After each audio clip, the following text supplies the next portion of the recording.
We are living in an unprecedented time of the world's history. As I speak, the world is in a turmoil. Stock markets have crashed. Stay-at-home orders are issued. Millions have lost jobs as businesses are crumbling. All this as a result of COVID-19. However, economic impacts due to the pandemic overlooks human costs. As the virus is running rampant, families have been torn apart. There has been great loss of loved ones.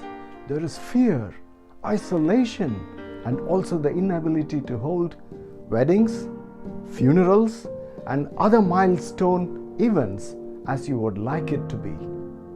As we think about the current situation, how can principles of generosity be applied?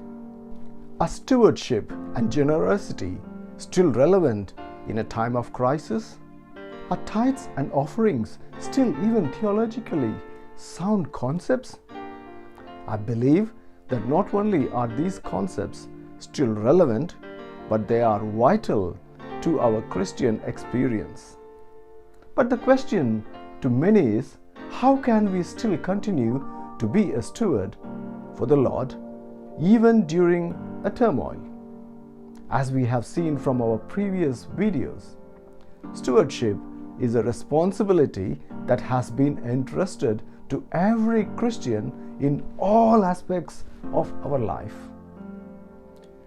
Our commitment to God should reflect the blessings that He has showered upon us. Deuteronomy chapter 16 verse 17 says, "Every man shall give as he is able, according to the blessing of the Lord thy God, which He hath given thee." So the question is, have you realized what God has blessed you with? The more you recognize your blessings as given by God, the more you would be willing to give to the cause of God. Just because we are in the midst of a pandemic or any other turmoil for that matter, does not mean that we are exempt from practicing stewardship. In the account of the widow's offering in the book of Mark chapter 12 verses 41 to 44, where a poor widow came along and put in 2 small copper coins, Jesus teaches the disciples that the woman gave more than the rich. The poor woman, as a widow, would have had no or very little source of income after her husband's death. Therefore, the 2 small copper coins were all she had, and yet she offered them to God. The rich, on the other hand, had a lot of money to spare. So what they offered to God was money they actually may not have depended upon. Jesus is teaching us here that it is not the amount of money given that is important, but rather the sacrifice made in the offering. The famous preacher Billy Graham said, "Your readiness to give to the work of Christ is a solid witness to your love for Christ. If we are not willing to deny ourselves money, which is a part of ourselves, how can we be so bold as to say that we have surrendered our all to Christ?" Sister Ellen G. White, in her book Gospel Workers, says this: "Frequently, those who receive the truth are among the poor of this world, but they should not make this an excuse for neglecting those duties which devolve upon them in view of the precious light they have received.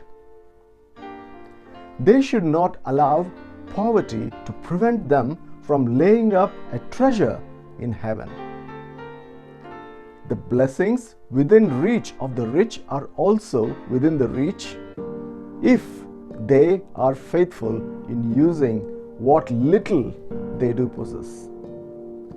Their treasure in heaven will increase according to their fidelity.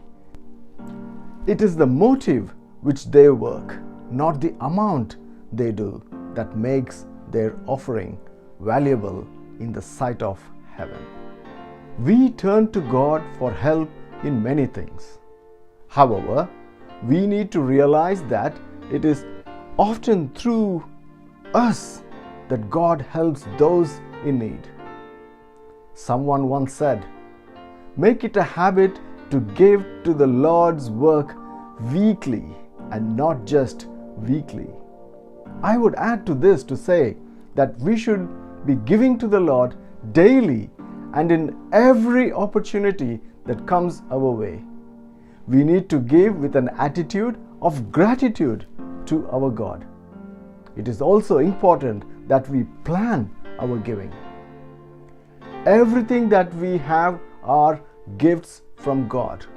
Our talents, our time, our finances, our family, our environment, our work, whatever it may be, however little it may be, we should willingly be stewards of the Most High and use them for His glory to the extent that you will not have room enough to store the blessings that you will receive in return. I want to encourage you today to march on, to prove that God has blessed you by committing to be stewards of the Lord, even while in the midst of a turmoil. Thank you.